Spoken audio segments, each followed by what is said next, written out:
Ah, Lord Sangama Bay. How lovely to see you. I must thank you for the device you provided. It was an enormous help. Would I be right in thinking that it was developed by the Academia? Why come and ask me when you clearly know already? I mostly came to thank you. That's more like it. A little gratitude goes a long way with Lord Sangama Bay. Play your cards right, and you might even stand a chance of becoming my long-term supplier. The chance to work with such a kind and charitable investor as yourself would be a great honor for the Curatorium. Huh? Charitable? Who said anything about charity? First time hearing about it. Let's see. The first plot of land you purchased in Nodcry, your desert interests, and... Stop! What do you think you're doing? Exposing my investment history! It's nothing to hide from. They're all perfectly legitimate investments. And some of the land you purchased was with the intent of building a sanctuary? Yes, I heard about that too. How did you... You're a curious case, Lord Sangama Bay. You don't like people finding out about your good deeds, do you? But I'm afraid no matter how hard you try to keep things under wraps, where there's a will, there's a way. You did it for Sumeru, didn't you? It was empty land that was gonna go to waste otherwise. I figured if I built something there, it might at least get some use in an emergency. Disasters are capricious things. They strike without any warning. I've lost family to a disaster before, and I don't want to lose any friends or business partners if I can help it. My elder sister used to dream of finding a sanctuary. Somewhere with plenty of food, water, and medicine. Where everyone could live happy lives. It was something I looked into, but after discussing things with the Dendro Archon, I decided on a more effective strategy. The tech people handled the tech, and Moneybags provided the Mora. It just made the most sense. It's a pity that so few people know the truth about you. Everyone says that you view everything in terms of Mora, and all you care about is growing your own wealth. So, what's the problem with that? Everyone wants to be rich. It's human nature. So yes, I love Mora, and it's nothing to be ashamed of. But surely you have dreams of your own beyond just making Mora. You don't get it, do you? My dream is to invest in other people's dreams. And, you know, make a nice little slice for myself along the way. Just thinking about it makes me happy. That sweet, sweet sound of Mora. Thank you. For the device? And the pendant. Oh, that. I was just returning a favor. Don't worry about it. Seems like we've both been away from home for a very long time. Yeah. So long that I barely remember what my family even looked like. That would be your mother, father, and sister? Yeah, though it's been years since my sister passed away. It's not like I want to forget them, obviously, but memory can be even more ruthless than the most calculating business person. Beyond a certain point, if something isn't helping you, it just gets rid of it. My sister can't help me now. Slowly but surely, her face is fading from my mind's eye. It's become a vague impression. Not everything will fade. When loved ones pass away, the beautiful memories are the ones that last the longest. Yeah, that's true. If you ask me, that's the one silver lining in all of it. Well, that, plus, I'm sure that life is much better now than it was back then. Oh, absolutely. I have tons of Mora, a big beautiful house, business is booming, and I'm as happy as can be. You've got a lot going for you too. Boss of the Curatorium of Secrets? I'm sure there's plenty of Mora to be made in that line of work. I appreciate the vote of confidence.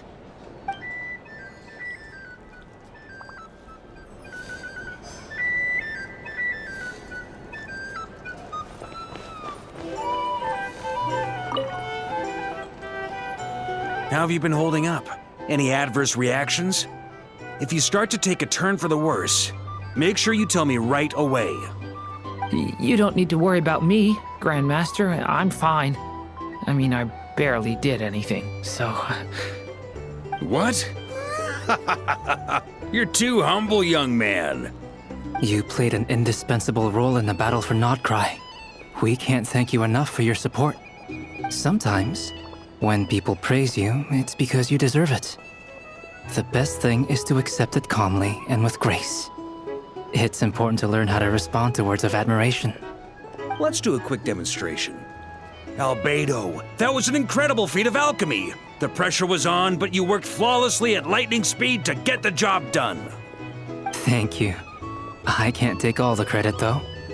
Durin played a big part in forming the alchemical array. See? Did you catch that? A masterclass in how to take a compliment. Okay, yeah. I did work pretty hard to help prepare for the battle. No point denying that. Hey, you guys! Hey, look who's bounced back. Looking good, traveler. Seems like you've recovered. You won't need to take any more medication. Can I get you a drink? Huh? You know how to order at a bar now? You've sure learned a lot recently. Handling a drinks order is ridiculously simple compared to alchemy. Don't worry, I'll blend into society yet. Paimon believes it. You're clearly a fast learner, just like your brother. To be totally honest, though, Paimon didn't quite follow all the details when you first explained the plan to us. Don't worry, that's completely understandable. Unless you're a student of alchemy, it's hard to grasp the principle and how the process works. To put it in the simplest terms, we saw how our enemy stole the power of Kuvaki. And that gave us the idea of stealing his power to turn it against him. When facing an enemy you have no hope of defeating, it's best not to engage them in battle. So, instead of looking for a way to overpower him, we decided to help Columbina get strong enough to at least stand up to him in a fight. For this to work, we had to analyze his modes of attack, confirm who his main target was, and make sure that he wouldn't go beyond the range of the alchemical array. For added security, we prepared a total of 4 arrays. But to mitigate the impact of the battle, we identified one location in particular as the ideal spot, which is where the confrontation took place. The alchemical array absorbed his abyssal power. Then Durin processed it to render it usable by Columbina. That power enabled her to do what would otherwise have been nigh on impossible. What surprised me was that Dainsleif actually agreed to join us. Given his history with Rerir, he had every right to sit this one out. But we're extremely grateful for the decision he made. It must have been a painful choice to make. But I'm sure that making a decision was far better for him than staying in limbo. Absolutely. He was torn between 2 paths, but in the end, he made his choice and stuck to it resolutely. He doesn't strike me as the sort of person who'd stay trapped in limbo for long. Anyway, however you cut it, everyone gave a stellar performance. And now, it's time to kick back and celebrate.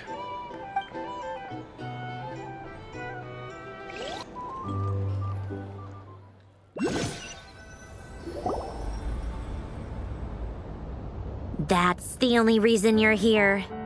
Yes. I've thought a lot about it. And I've realized that you, me, and Arlecchino should be friends.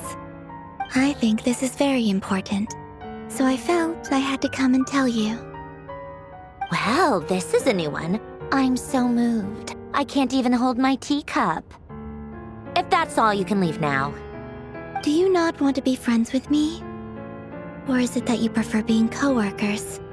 What is this, Columbina? Are you deliberately testing my patience threshold?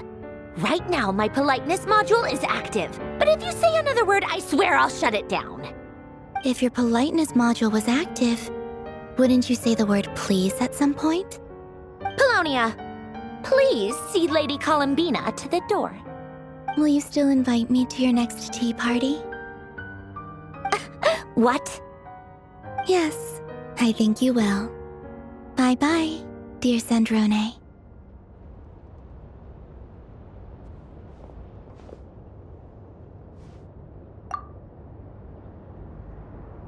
Last time, the Wild Hunt escorted you out. Would you rather I handled it myself this time? We just wanted to, see how you were doing now that it's all over. Why? Out of concern for my safety?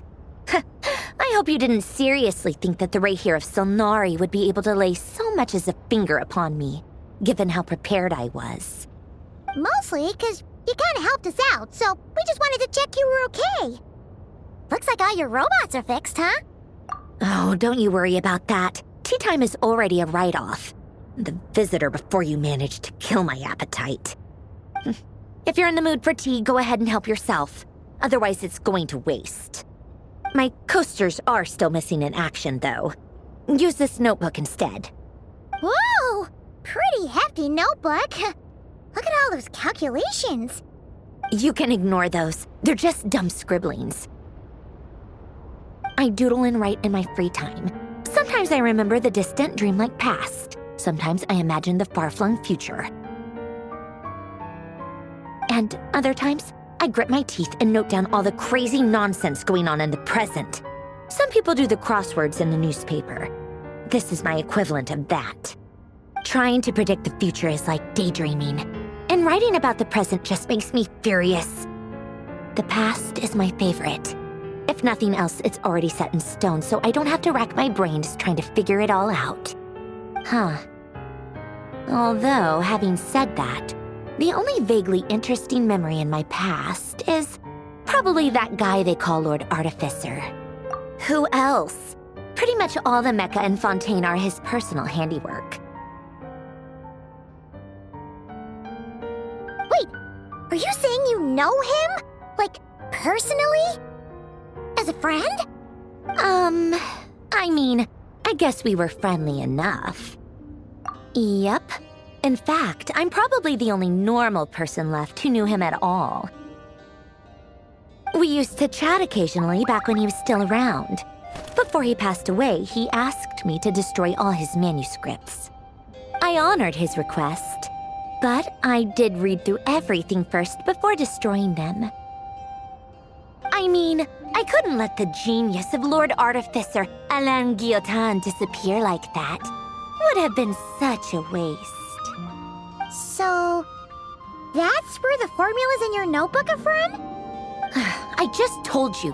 Those are my equivalent of crossword puzzles. They're just dumb formulas that I solve for fun when I'm bored.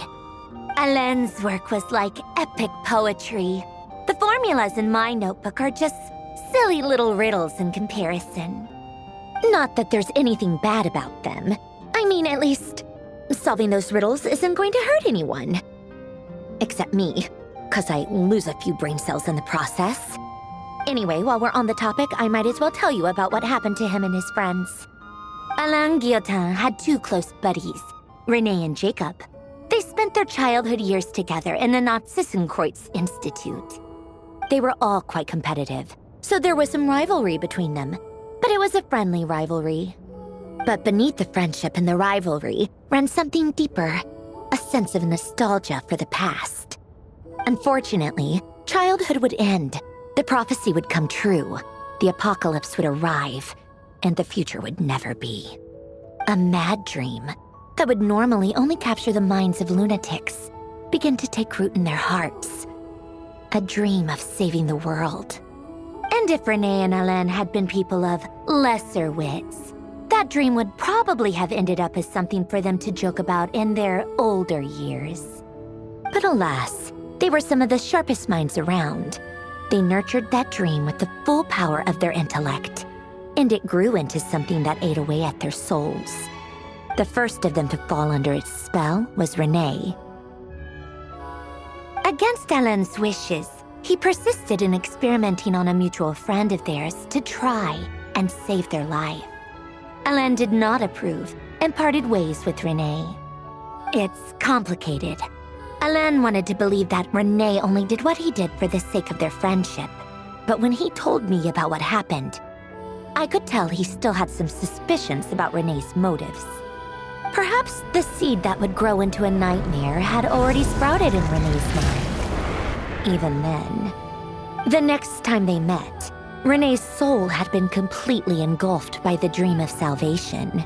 His futile attempt to change the tide of fate only resulted in a wave that swallowed up the world, even before the apocalypse came. And although that wave died down eventually, I hear that it just recently came back with a vengeance. As I understand, Renee wanted to live out his dream of salvation once more. But I'm told that the attempted resurgence finally died out for good. At long last, Renee awoke from his deluded dream. Though of course by then it was far too late. What do you think of Renee? Do you admire his transcendent genius?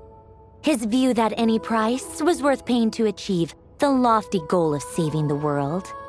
Or do you despise him?